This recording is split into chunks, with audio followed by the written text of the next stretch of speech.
I think there is no other place in the world where the system has been put to such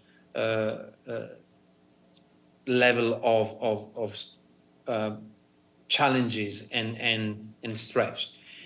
Honestly, I believe that there is no other place where the UN would still be present in the current conditions that we're living in Gaza, if it was not for the fact that Gaza is the only place where people cannot flee. And so the Secretary General made a very clear commitment that the UN will stay and deliver in order to alleviate the suffering of people in Gaza. And it takes what it takes. So for me, the idea of extending this war for another 6 months or 7 months is simply, terrible. But we will stay and deliver.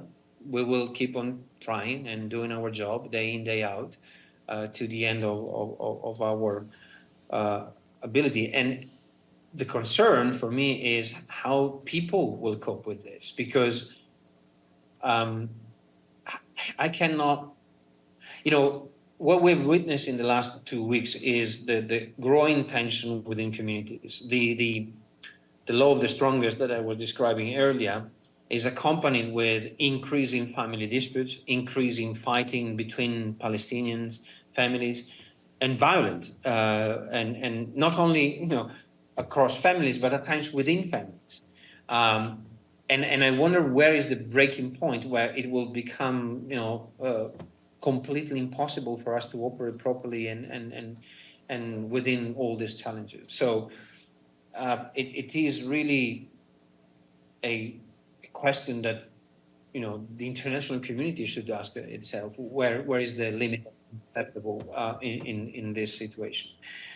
If in an ideal scenario tomorrow we have a ceasefire, I think that the first and most important element of it is that people will stop, civilians will stop being victims of bombardments, and the killing of civilians will stop. The feeling of complete uncertainty that we have confronted every day going into Tal al-Sultan. Tal al-Sultan is the neighborhood in Rafah where our offices were based.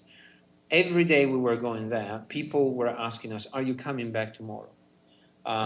Because they saw us as the parameters of how dangerous it was to stay there. And when they realized that we were no longer going there because the Israelis have asked us to coordinate our movements, and they have not allowed us then to go in there because of the security conditions prevailing in the area, people realized all in a sudden that there was a problem coming through, and most probably the fighting was coming down. So I think that in an ideal scenario of a ceasefire, that will be a gigantic relief for people. And then I think is the combination of private sector and humanitarian assistance combined together that will be able to start progressively resuming and bringing people life to dignity and to some sort of normalcy. It won't be easy. It will be a very long and very complicated journey. There are some areas of Gaza that are no more. They simply do not exist anymore. They're just rubble and total destruction. So we cannot fix that in a few weeks. But for sure, people at least will be relieved by the fear of being killed in any moment in every place across Gaza. Abdelhamid? Thank you, Andrea. Abdelhamid Sayam from the Arabic Daily, Al-Quds Al-Arabi. Thank you for the briefing. And I just don't want to comment about some senior UN officials still don't call it a genocide after what you have said. But my question, Andrea, is personal. How do you cope with these atrocities, seeing what you see day to day? How do you see these children? How can you endure the pain you see in the eyes of women running from their homes? How do you endure seeing a child dying of famine in front of your eyes and you feel helpless to bring him back to life? I remember Chris Gunness in 2008 started crying. And Peter Hansen also, when he visited the family of Muhammad al-Durra, he broke down in tears seeing all these, what happened. Please describe that on personal basis. I don't know if you have children or not, but if you please share with us your personal feeling, what you see during your, when you go to bed at night. Thank you. Thank you, Abdelhamid. I do have children, 3 of them, and they are of ages that are, comparable to many of the children that I've seen in Gaza. And I cannot not think as a parent how I would live the nightmare that these children are going through. And that's why I made a point earlier about the unacceptable situation where recreational kids are rejected by Israel because they are not considered humanitarian aid. I found that really problematic. And how I cope with it is, I don't know what will be the long-term impact on many of us, actually. I've seen already colleagues, imploding and cracking down and need to be taken out from Gaza because they were not able anymore to do the job that they were supposed to. But I think that the same suffering that is at times making me having a hard time to sleep is the same suffering and desperate condition that motivates every day the work we do. I firmly believe that without our presence, without our effort, without our work, the little that has been provided to Gazawi today would probably not be there, and only the prevailing rule of the strongest, which is certainly not taking care of the vulnerable people, women, children, disabled, elderly, they would be in a much worse condition. So I do not have time to cry, even if at times I have to say that I have to swallow it, simply because I think there is something more important that we have to do today, which is trying to do the best of what we can. And even if it is not, up to the highest standard, it is the best we can do given the prevailing circumstances that have been imposed on us. Okay, Deji, and then Nabil. Andrea, Dutch issue with China Central Television. Basically, 2 questions. First, you mentioned about the situation there, the rule of jungle, not the rule of law in Gaza. Can you tell us what is the security there for the UN operations, given the fact that 2 days ago, just 70% of a convoy has been looted by what you described as criminals?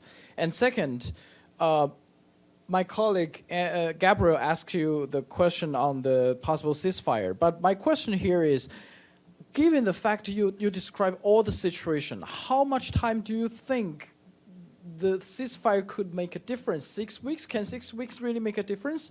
And second, you mentioned about the trucks. It's not a good strategy to contain the trucks. It's a quality, but there's such a destruction there. Do you think that there's even a possibility to get in 600 trucks in the beginning of the ceasefire? Thank you. So the security situation is something that we have seen deteriorating already in the past. You might remember there was a moment where we were already saying that there was a breakdown of law and order. Unfortunately, something that we have to deal with because we do not have control over that. The reality is that we've seen a not only systematic targeting of the police in Gaza, and so the system has completely disappeared and hence given the space to, either, powerful families or criminals or whatever is remaining of the authorities in situ. I think it is super important for us to discuss with the communities and explain them. The only reason why we have been able to stay and deliver is because, to some degrees, we have preserved community acceptance. And we have to discuss with the communities, explain them how we operate, why we do things in a way we do it, in order for them to ensure that our operations are somehow protected and viable. Would we lose that space? It won't be possible for us to operate any longer, for us and for our partners. The 600 trucks, it's a good question. I think it is challenging. As I said earlier, it's not about quantity, it's about quality, but even the quantity is a problem, of course, and that will require a gigantic effort combined of private sector and the United Nations and the partners all together, the humanitarian community, because it is a very, very ambitious target that will only be viable if we have, the fact that there is no combat is already something that will allow us to use better the daylight time and more efficiently the resources. Potentially, if all the bottlenecks and the challenges that we are facing inside would be solved, the number of assets available with probably some injection of additional trucks will allow us to do multiple rotation that will bring us to the 600, but we won't be able to do it on day one, and we certainly won't be able to do it without the collaboration and the coordinated effort with the private sector. Thank you so much. We'll go to the next question. Nabil, please go ahead.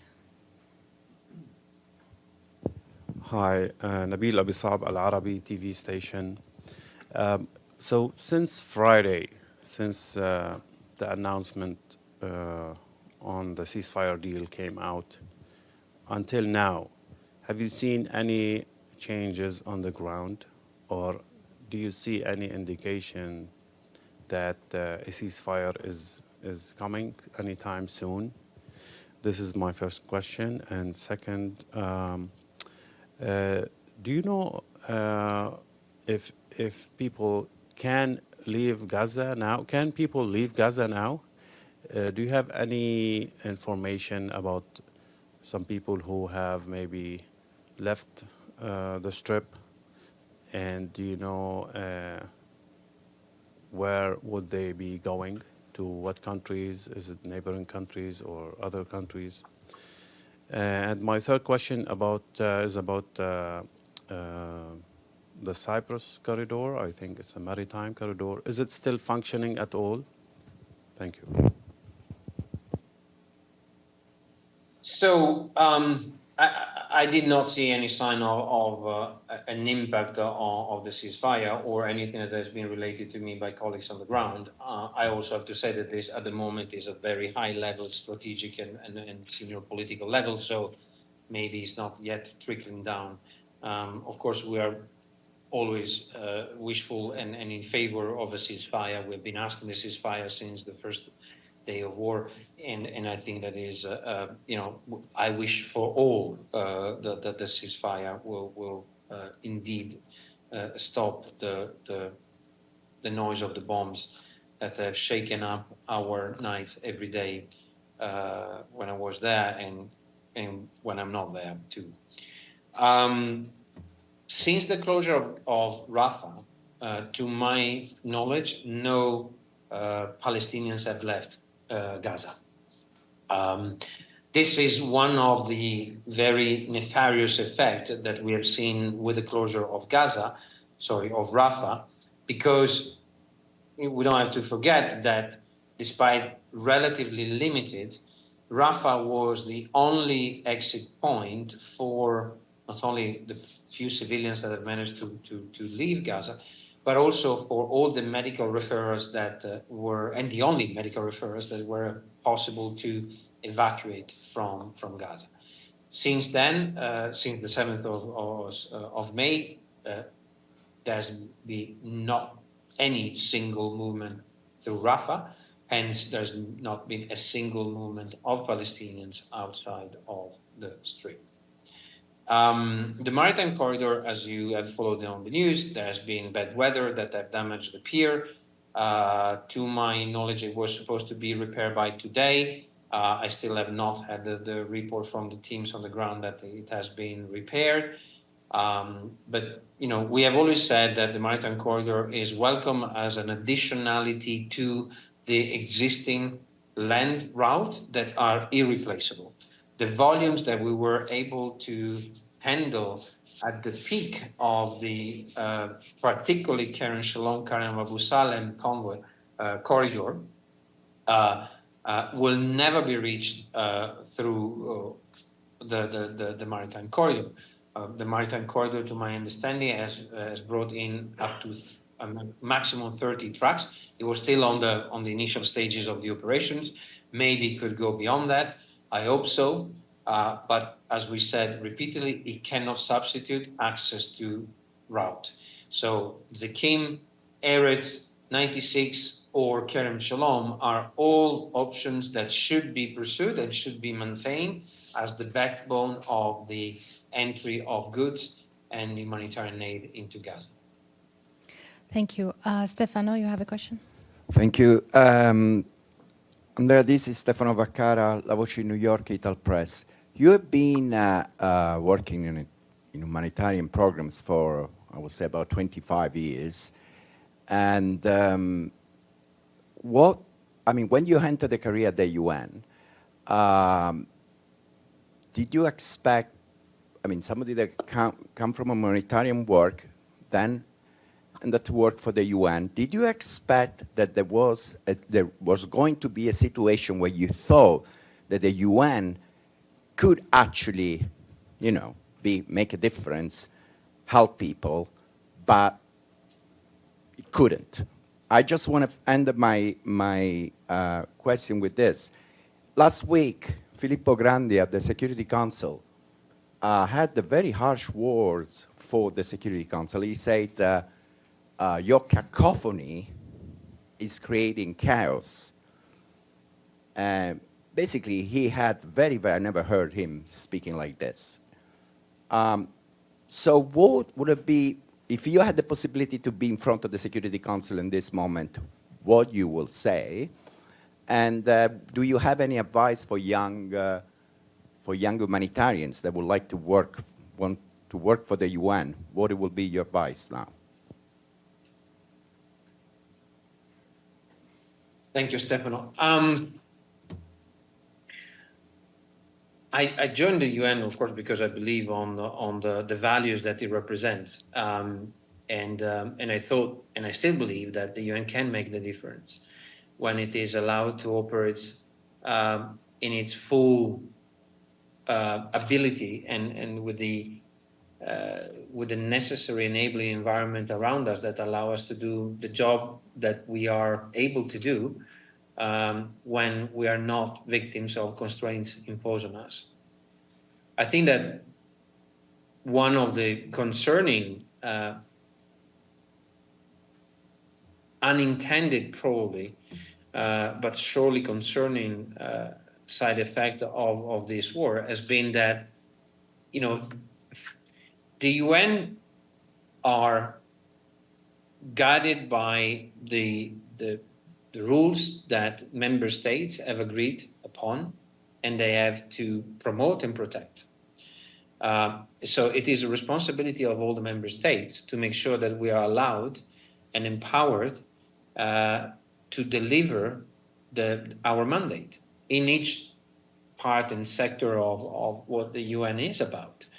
From humanitarian assistance when it comes to OCHA, then to the right of the children for UNICEF, the right of health for WHO, and so on and so forth. And I think that this is what is the most challenging situation that I've been in, at least in my professional career, where member states are unable to allow us to do what they've asked us to do. And this is something that is challenging the very foundation of the essence of what the United Nations is about. And that should be worrying every single member state, because it's something that casts a shadow on the ability of the United Nations to promote that rule-based system based on human rights that we should all protect, promote, and adhere to. Thank you so much, Andrea. If nobody else has any other question for Andrea, we would like to thank you so much joining us from Jerusalem, Andrea De Domenico, the head of OCHA in the Palestinian Territory. And please wait for Farhan. He's going to come now and brief you. Thank you so much.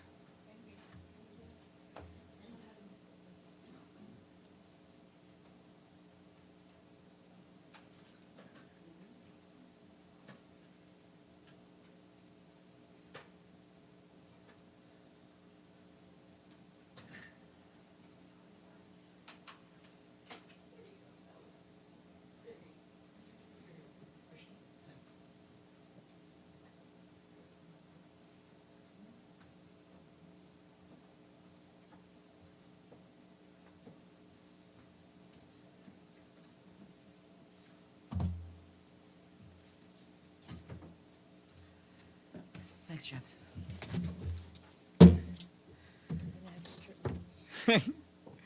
That won't happen. All right. Back for round two. Good afternoon, everyone.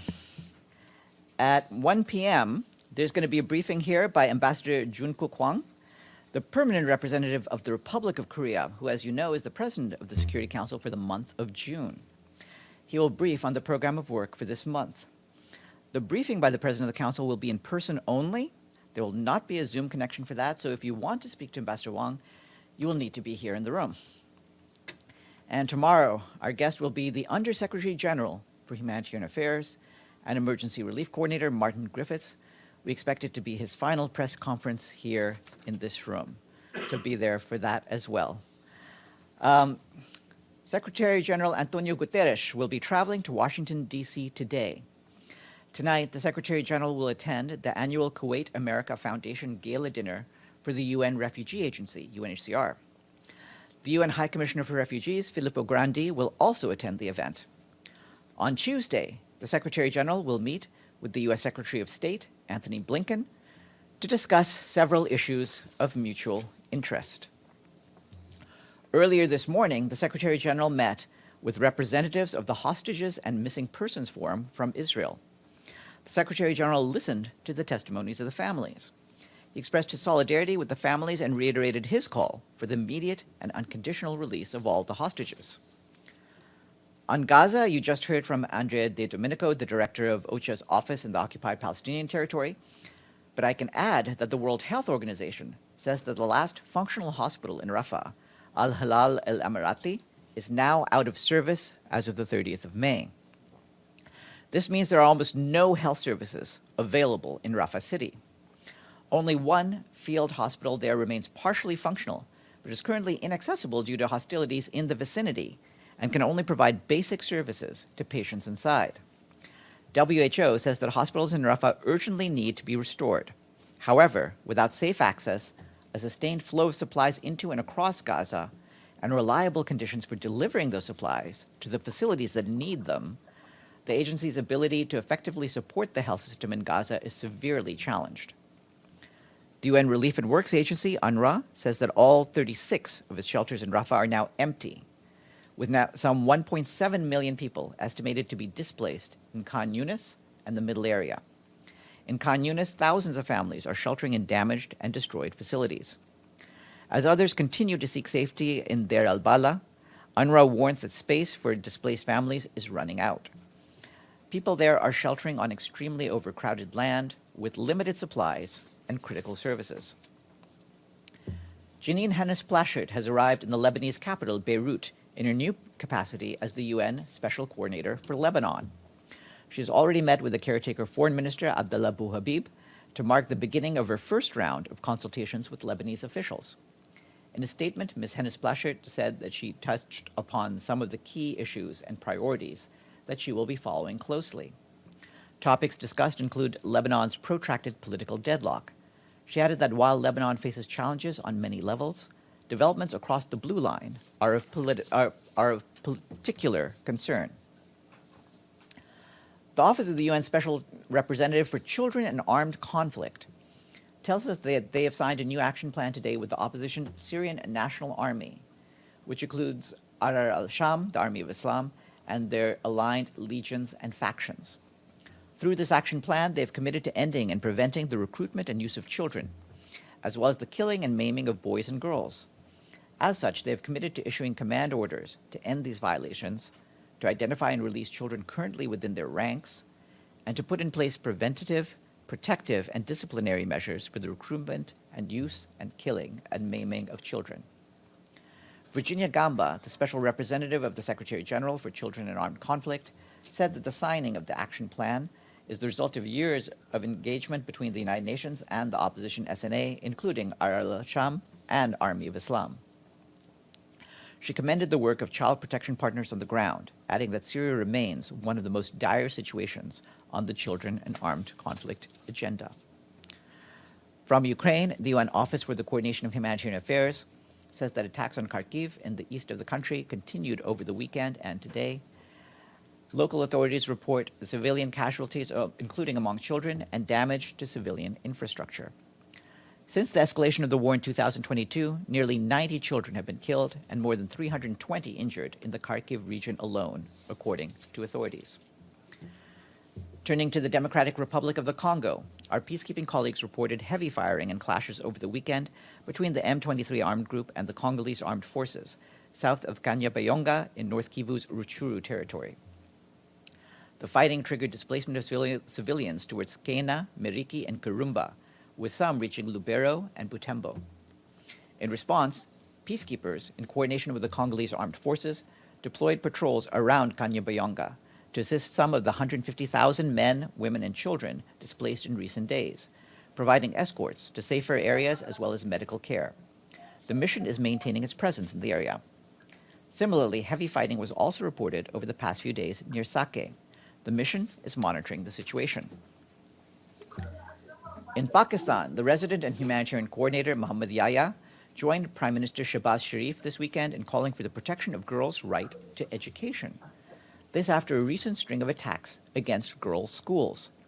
He reinforced the UN and Pakistan's commitment to support the government in the rehabilitation and reopening of these schools, and to the girls in Pakistan in realizing their right to quality, inclusive education, free from fear and intimidation.